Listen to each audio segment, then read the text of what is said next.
Welcome to another episode of BHP Book Club. I am your host, Kelly Morgan. Today I'm speaking with multifaceted author Melinda Falgoust. Melinda has written several children's books as well as a couple of romance books as well. She is a wonderful author. I'm glad she's with us today to share her story and her journey, and we can learn all about her dozen or so books. I am excited for you to meet her, so let's just get right to it.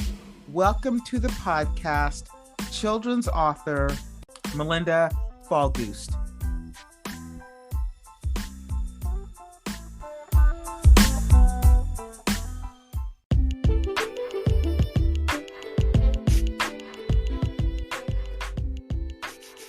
Melinda, thank you so much for being a part of the book club and coming on the podcast. Welcome. Thank you so much for having me, Kelly. I am glad to be here with you and your audience. Well, I am glad to have you. I really enjoy speaking with authors and finding out their journey and their books. And you have several books out there, several children's books that we'll dive into. But before we go there, let's talk about Melinda before she became this author. Like, how did that happen? Was that always something that you wanted to do? Was it something that you stumbled onto? How do you just one day become this children's author? Well, I think that any creative type, we go through several variations of us before we finally find out who we really want to be. And the beauty of being a creative, particularly an author, or actor or dancer or any of the creative fields, is that we don't really have to choose what we want to be. I know as an author in particular, I delight in creating these vast and wonderful worlds with all these wild and zany characters that I come to know and love. And then next month, it's a whole new world. And I can be a sailor, I can be a spy, I can be a detective. And that is one of the things that drew me to being an author. But I didn't always want to be an author. There was a short period of time where I wanted to be a trucker. Yes, I wanted to cruise the open road with BJ and the Bear. I blame You're dating yourself. You are dating yourself. I am. It's okay. I wear it proudly. Then after that, I really thought that I wanted to be a veterinarian, and I absolutely adore animals, big, large, small, everywhere in between. Then decided that I had actually a couple of people tell me that it's hard to be a vet when you have such a care for animals, because like with people, it's not always going to be good news, and sometimes you have to do some things that you don't necessarily want to do. And I was like, no.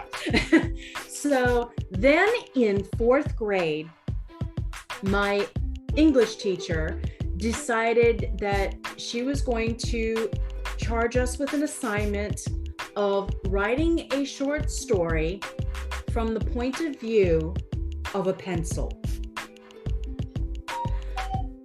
And my cuckoo goes off. But it's just reminding me that I'm crazy, that's all. But at any rate, I'm like, you want me to write? Really? Because at that point in time, writing was an anathema. I was like, no, I don't want to do this. But I had so much fun with writing this story from the point of view of a pencil that I got bit with the writing bug, and I have been writing ever since. I wrote everything as a kid, from incredibly punny stories, Herman J. Flea, Adventurer at Large, was a 6th grade short story that I penned, which, believe it or not, I still have. And if all of you aspiring writers out there, I'm going to tell you right now, never throw any of your writing away.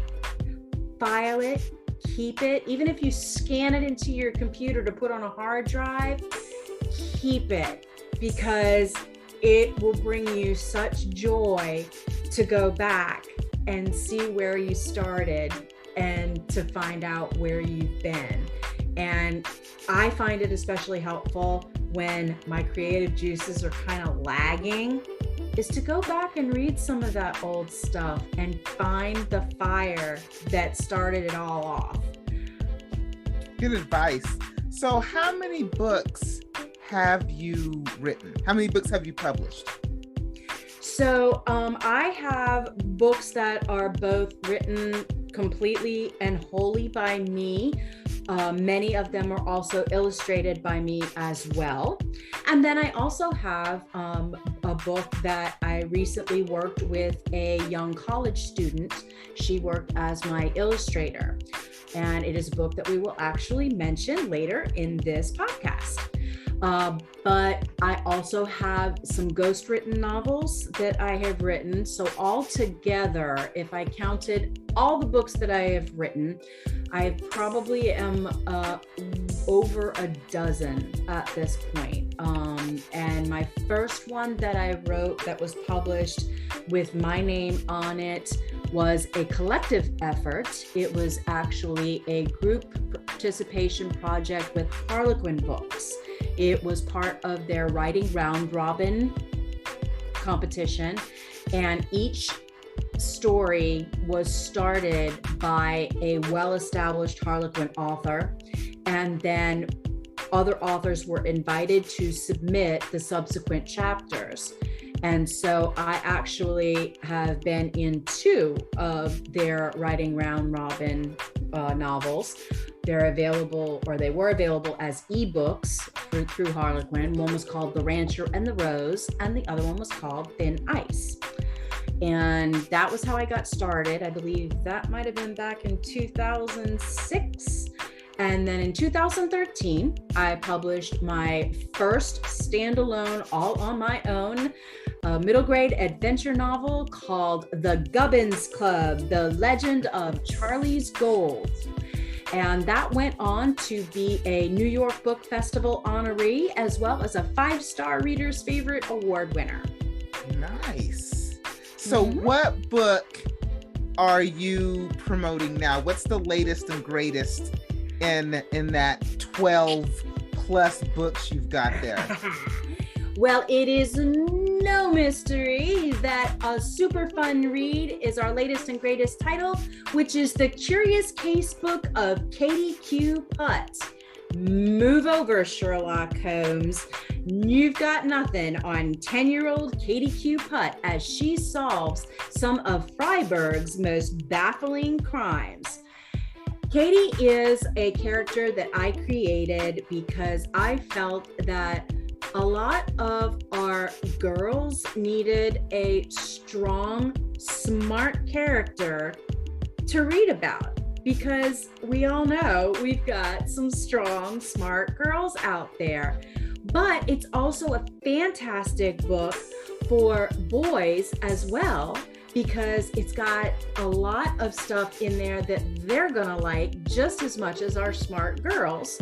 It's got STEM and STEAM activities. It's 10 separate mystery stories in the book, and each one is followed by an associated STEM or STEAM activity. For instance, we've got the first story in the book, The Clever Cheese Curl Caper, and after that story, where they get to match wits with Katie to see if they can solve the case right along with her, it's very much like the old Encyclopedia Brown books, where you read the story and then you get a chance to solve it, and then you check and see if your solution's correct in the back of the book.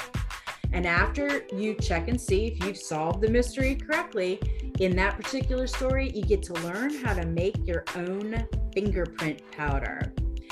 We took this book this past summer to the Plaquemines Parish Library System for their summer reading program. And we visited 4 of their libraries and we read the Clever Cheese Curl Caper from the book. We made fingerprint powder. The kids learned about patent prints, latent prints, and plastic prints. They got to make putty so they could demonstrate a plastic print. They learned about the latent prints, and then they actually did use the fingerprint powder that they made and dusted for prints, and everybody was able to lift a print off of their seat that they were sitting on. It was amazing, and the kids had a blast. And you can do all of that in this book. Most of the activities that are in the book, the kids can do on their own with little supervision needed. They're all safe activities, but they get to learn a lot, and it's science, technology, engineering, math, art. They get to learn how to paint like Piet Mondrian. They learn about QR codes and how to make them. It's some fun stuff. Is it illustrated? It is. This is the book that we were talking about that was illustrated by a local Louisiana college student, Madison Manali. I've known Madison since she was knee-high to a grasshopper. There I go, dating myself again. But she's a beautiful, beautiful illustrator. And she's got, I'll show you some of the illustrations in the book if I can find them. But she has done an amazing job. We wanted for this particular book, we wanted simple black and white illustrations at the beginning of each chapter. And she did a fabulous job of everything that she did. We loved it. She did exactly what we wanted her to do, and we hope to work with her on future books in the same because we hope to come out with a new Katie Putt book next year as well. That was going to be my next question. So is Katie Q. Putt, is this her first appearance, or has she been in other books? No, this is Katie's debut storybook, and this is intended for high achieving second graders could read this book, but then 3rd and 4th grade would be about the age group for this book. We've got the science in it is simply explained, that it's easy to understand. There are a few challenging vocabulary words in the book. We have a name of a pumpkin in Latin, Curcubutum maxima. So that might be a little above level for some kids, but they use those context clues. They'll learn something new right along with it. But this is her first book, but as we said, we are hoping that she will have 10 new stories in a new book coming out in 2022. So is the new book, is that something that you've already started, or is it just still an idea in your mind? We have all of the stories are outlined. The Katie Putt stories they usually take me about a week to write, but then I have to go back and I have to work on the editing process, of course, and make sure that all the facts are correct, because like I said, we do have a lot of science and technology in there, and we want to make sure that we're getting the correct information across. So that takes a little bit longer, but it'll probably be coming out right before this one came out in July. So the next one will be coming out right about the same time. So tell me about your other books. What other children's books have you written? Well, we have the 10 little crawfish. 10 little crawfish swimming in the swamp. One thought they heard some zydeco and stopped to dance and stomp. 9 little crawfish went strolling through the quarter. One took him a riverboat because that way was shorter. 10 little crawfish is a tasty number concepts tale. It is a baby board book, which is available both on Amazon and at waggingtailspress.com. It's a delightful little book.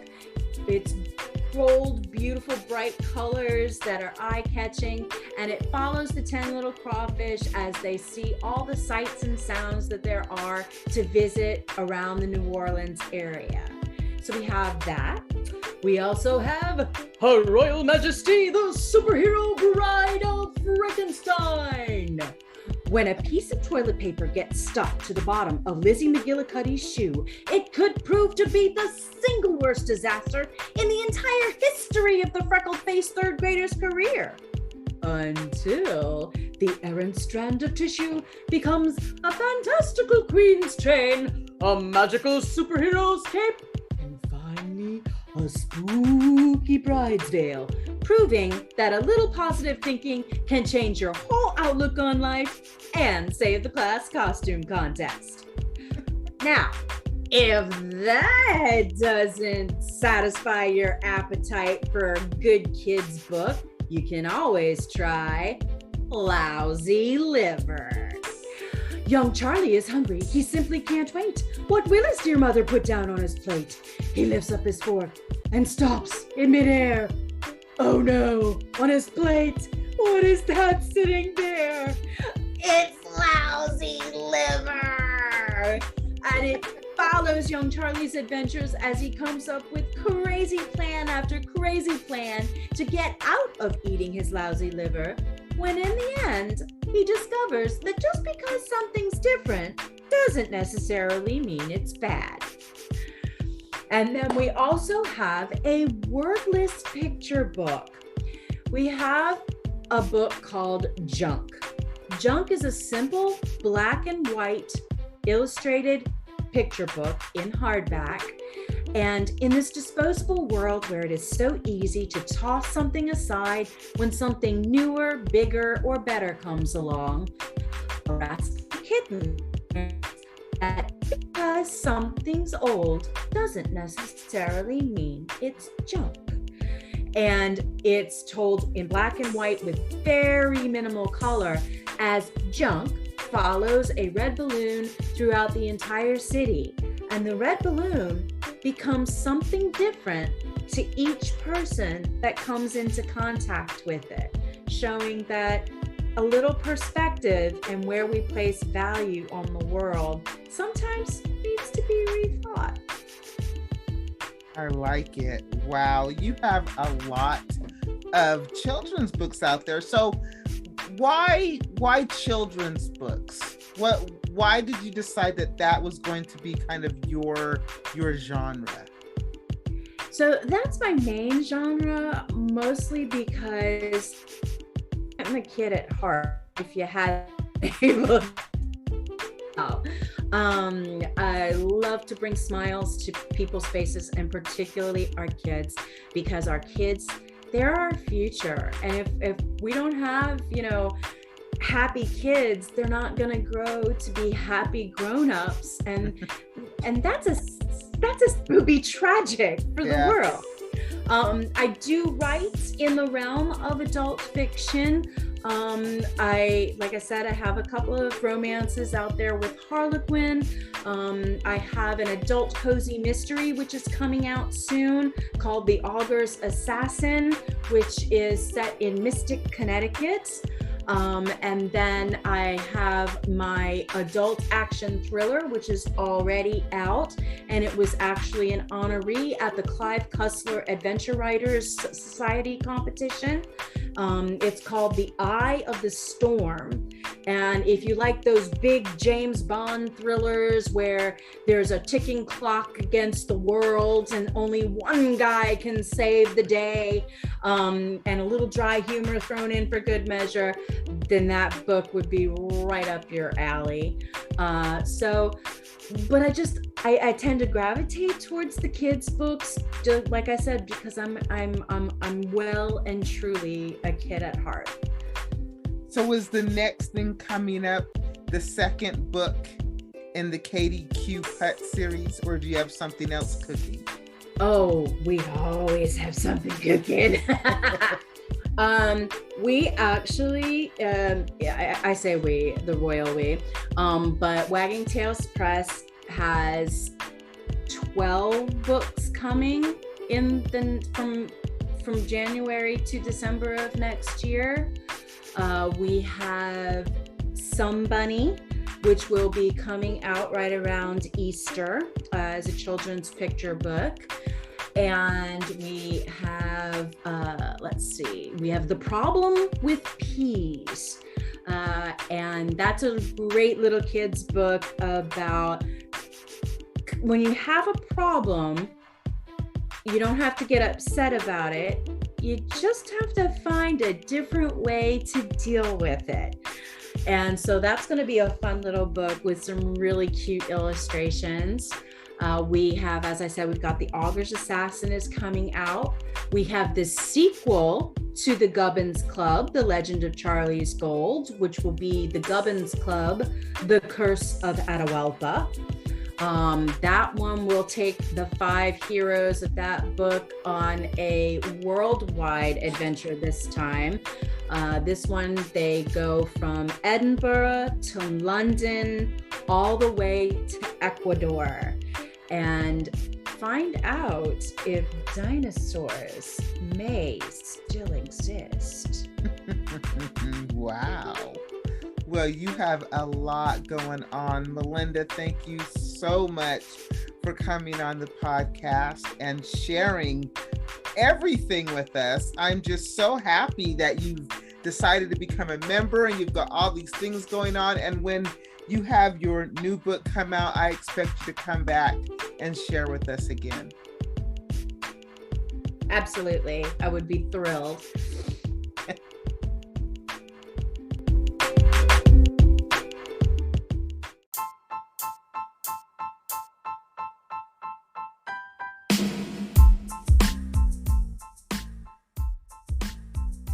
Thank you for listening to another episode of BHP Book Club.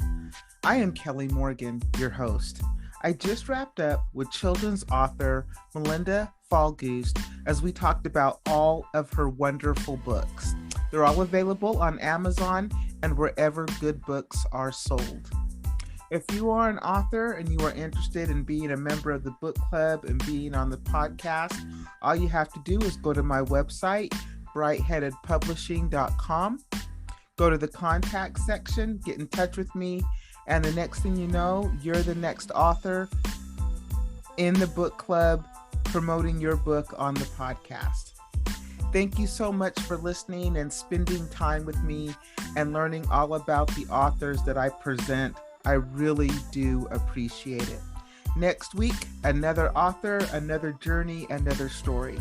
But until then, keep writing.